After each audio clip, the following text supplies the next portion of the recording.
Um, you had said to me some time ago that this is running really deep in Canada. I've since learned that from all my Canadian family and friends. But it's deeper than anything I ever recall in terms of disputes between Canada and the United States, which, by the way, have been going on since the creation of Canada. There's always been disputes. Yeah. Oh, no, for sure. I'd say I've never seen my country like this ever before. Canadians have been galvanized.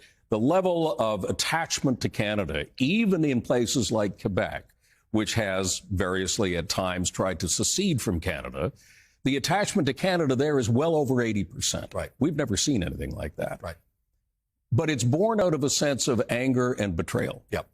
And that is the motivating factor in Canada right now. We've been punched in the nose by our very best friend, and we're trying to figure out why.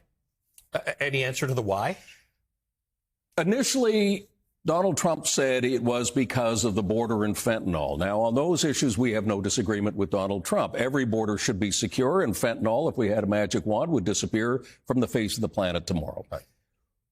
The problems on the Canadian border, however, are minuscule. Doesn't mean we shouldn't attack it. Doesn't mean we shouldn't do something. We stepped up with over $1 billion to help, essentially, CBP take care of the problem on the American side. You see, the issue is we have fentanyl coming from the United States into Canada. Right. We also have illegal immigrants coming from the United States into Canada. And, of course, vice versa. This is a problem that both countries have to work on. This is not a Canada problem. Right. This is a Canada-United States problem. Everything can always be made better. The punch in the face thing is interesting because it's not just the trade, it's this territorial discussion. Yep. This idea. Let me tell you what President Trump said on Thursday at the White House. He said, Canada only works as a state. We don't need anything they have. As a state, it would be one of the great states anywhere. This would be the most incredible country visually. If you look at a map, they drew an artificial line right through it. We don't need their lumber. We don't need their energy. We have more than they do. We don't need anything. Now, there will be a little disruption, but it won't be for very long. But they need us. We really don't need them. And we have to do this. I'm sorry, end quote. I'm glad he said he was sorry. Yeah. Look, facts matter in a case like this. Let's take aluminum. The United States produces 14% of its aluminum use.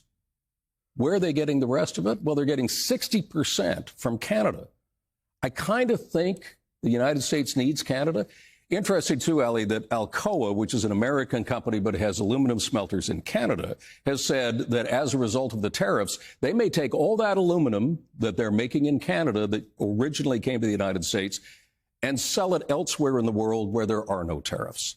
So what we're looking at here is not just a price disruption, but a supply disruption as well. Right. Which we just saw a little bit of during COVID, and it caused prices to spike. Absolutely. And that's just one small area. Right. We provide 60% of the nickel that the Department of Defense uses for the security of the United States.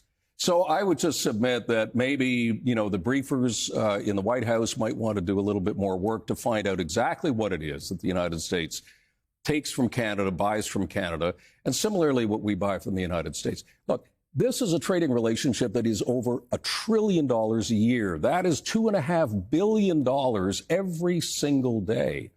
And it's been like that for a very, very long time.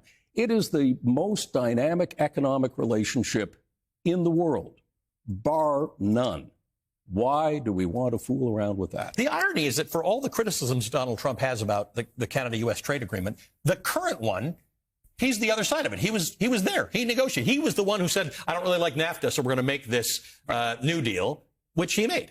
Not only did he make it, Ali, but the USMCA, as it's now called, was brought onto the world stage by the president in his first administration and called the best trade deal that the world has ever seen, and his signature was on it.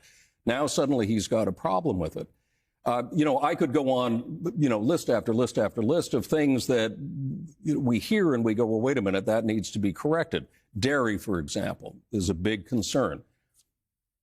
We buy 3 times more dairy from the United States than the United States buys from us. Dairy, American dairy products coming into Canada, completely tariff-free because there's a ceiling. After that ceiling, you pay tariffs. U.S. producers have never even reached that ceiling. Right. So we don't understand why this is even being brought up. I mean, as I said, we've got a tariff-free agreement for 99% of the stuff that goes back and forth between the countries. That keeps prices low for Americans. It keeps prices low for Canadians. It means that we can do more, we can build more, we can become more prosperous. The moment you start throwing in tariffs, not only do you have a trade issue, but then you've got an issue between the countries, and in our case, an existential threat. Right. We don't need to be liberated by a foreign power. We don't need to be subjugated by a foreign power. We kind of like our freedom. We are the true north, strong and free. Right, we've got some breaking news to bring you on the global tariff war that was launched by Donald Trump. Canada has just announced a series of retaliatory measures, including 25% tariffs on a variety of American goods. Here's the Canadian Finance Minister breaking it down. Today, I am announcing that the Government of Canada, following a dollar-for-dollar approach, will be imposing, as of 12:01 a.m. tomorrow, March 13th, 2025, 25% reciprocal tariffs on an additional $29.8 billion of imports from the United States. This includes steel products worth $12.6 billion and aluminum products worth $3 billion, as well as additional imported U.S. goods worth $14.2 billion for a total of $29.8 billion. The list of additional products affected by counter tariffs includes computers, sports equipment, and cast iron products as examples. These tariffs are in addition to Canada's 25% counter tariffs on $30 billion of imports from the United States in response to U.S. tariffs put in place on March 4th. Canadian officials are not mincing any words in their response to the Trump administration. Listen to this.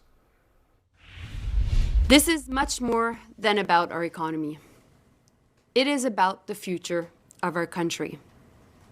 Canadian sovereignty and identity are non-negotiable. This needs to stop. This is hurtful for workers. This is hurtful for industry. This is hurtful for the competitiveness of North America. Canadian steel and aluminum are essential for North America. The former U.S. ambassador to Canada and the former Michigan Governor James Blanchard is joining us right now here in the Situation Room. What's your reaction to what's going on? I mean, for me, as a kid growing up in Western New York, Buffalo, on the border with Canada, it's hard for me to believe that U.S.-Canadian relations are in a crisis like they are right now. Yeah, it's really goofy stuff. It's totally unnecessary. Our relations with Canada today are the worst in modern history. And it's not just tariffs. It's the constant insults by the White House, calling it the 51st state. It's the vice president saying that in the last few decades, Canada has treated us very badly. We've had this fabulous partnership and alliance all my life, and it's been seriously damaged these last month and a half, 2 months. It's not just the tariffs, it's also the verbal statements. When you hear the president or the vice president refer to the Prime Minister of Canada, and you were the U.S. ambassador to Canada, as a governor, as if Canada is a 51st state, what do you think? Well, it's an insult to Canada. Canadians find that as insulting as tariffs. The tariffs, of course, are totally unnecessary and are going to be inflationary and harmful. But yeah, I mean, to say a 51st state is like saying you don't count. You're an appendage to us. No, everything they're doing appears to be designed to destroy our fabulous relationship. I'm spending more time on Canadian television and radio telling the Canadians that the White House does not speak for 90% of Americans, that Canada is our most reliable, trusted, and best ally. It isn't just the economy and autos. I grew up in Detroit, or agriculture. It's cultural, it's relatives, it's tourism, it's everything. Yeah, I mean, it's really crazy when you think about it. Yeah. When you hear Trump say this isn't really a trade war that he's launched against Canada, it's a drug war that he's launched because of the illegal drugs pouring into the United States, he says, from Canada. Yeah, fentanyl less than 1%. There probably are more drugs going north and guns going north. By the way, in terms of migrants, I think there are more people going north these days than south. This whole trade dispute is a manufactured dispute. It's made up. It's make-believe. We have a manufacturing surplus with Canada, by the way. We have an auto surplus with Canada. The only deficit we have with Canada is energy, and we want that energy. Canadian natural gas heats homes in Detroit. We have been energy self-sufficient, Wolf, since the first term of Barack Obama.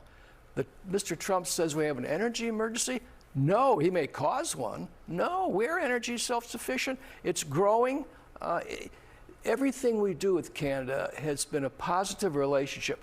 We're gonna cut the ribbon on a new modern bridge in Detroit, the Gordie Howe International Bridge, next fall. That is going to be a celebration of our relationship, both families and tourism, agriculture, autos, manufacturing.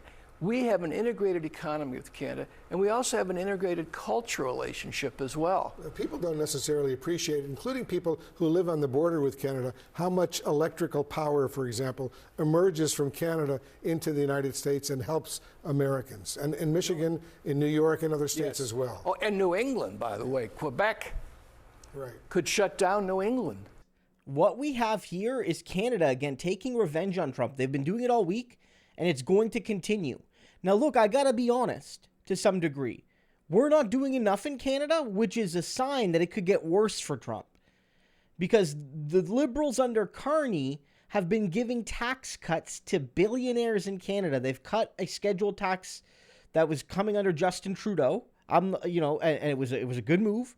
And a lot of the billionaire bootlickers in Canada that love Trump, the billionaires in Canada, they love Trump. They've got a big tax cut. But it's a sign that it could get worse for Trump if Canada has only pulled a small amount of the shots. Right now, we need to see more. The NDP in Canada, the party most stridently opposed to Trump, has been calling for Trump to be banned from Canada. I know he's already kind of technically banned because he's a felon, and felons can't come to Canada without special permission. Like, you can come, but you usually have to write the government in advance and say, look, I'm a felon, but can I please get special permission to enter? Maybe my felony was 40 years ago and I'm a better person and I haven't had any crime since. The government might give you special permission, but if you show up at the border with a felony on your record, they're going to send your ass back. That's what they should do to Donald. It looks like they're going to let him in. But the point, guys, is Canadians are pissed. And they are pissed as conservatives even, liberals, socialists, we're all angry. And if anything, what Canadian people understand this in the States, because Trump is a maniac, people are telling him to calm down. But in Canada, because our government was the one attacked, we didn't start this, Canadians are demanding for our government to get angrier and more aggressive against Trump. Canadians are not going to back down, guys. And they're going to win this fight.